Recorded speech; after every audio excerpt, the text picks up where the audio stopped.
Shalom Aleichem, friends of the New Synagogue of Palm Beach. The great scholar Levi ben Gershon from the 13th and 14th century, often referred to by his acronym the Ralbag, has a very interesting style in terms of biblical commentary. At the end of a chapter, or sometimes at the end of 2 or 3 or 4 chapters, he has a section which he heads, which he titles Tor Aliyot.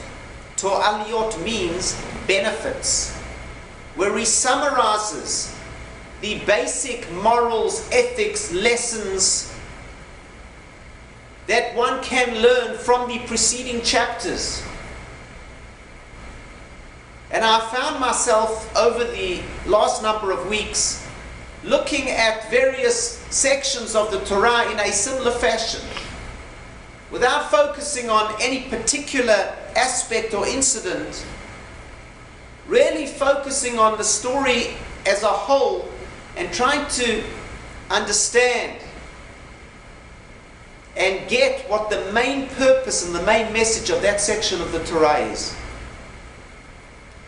This approach is particularly apt in this week's Torah portion, because this week's Torah portion discusses how the king of Moab, Balak, hires a spiritually connected individual by the name of Bilam, who was also a prophet, who communed with God, and he hires him to curse and destroy the Jewish people, God forbid. Bilam goes along with Balak's request and indeed hopes to have an opportunity to curse the Jewish people, and attempts so many times.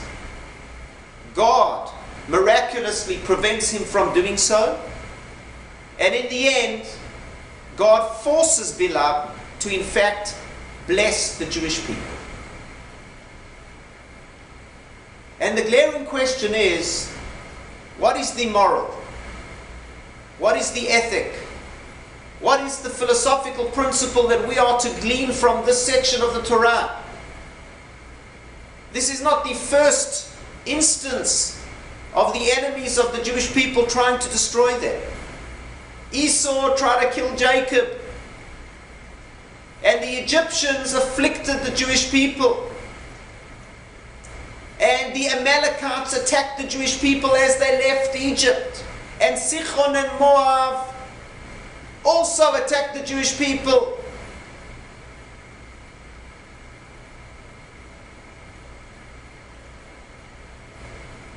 So what then is the message of this particular enemy, Balak, the king of Moab?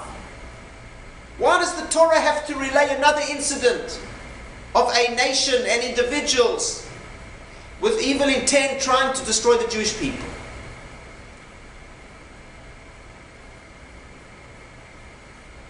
I would like to suggest the following.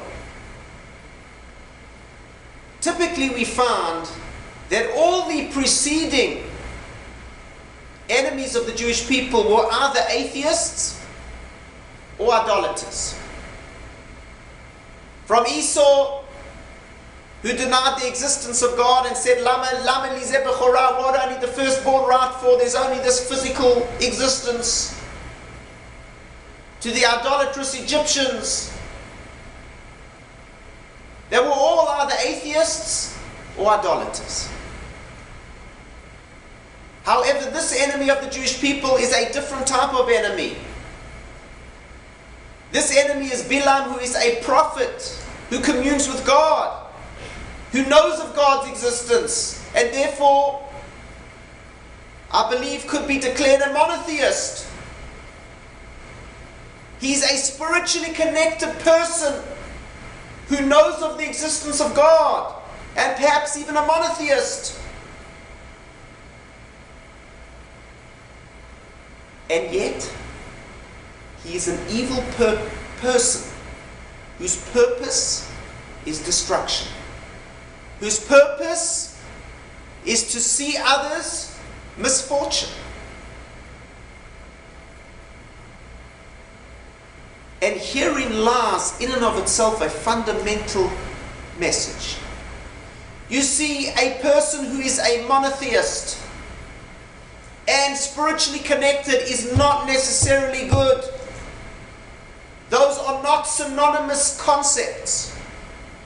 One could be a spiritually connected monotheist and still be an evil person, as we see so often in the world around us, that self-declared monotheists and spiritually connected people wreak such havoc and suffering in our world.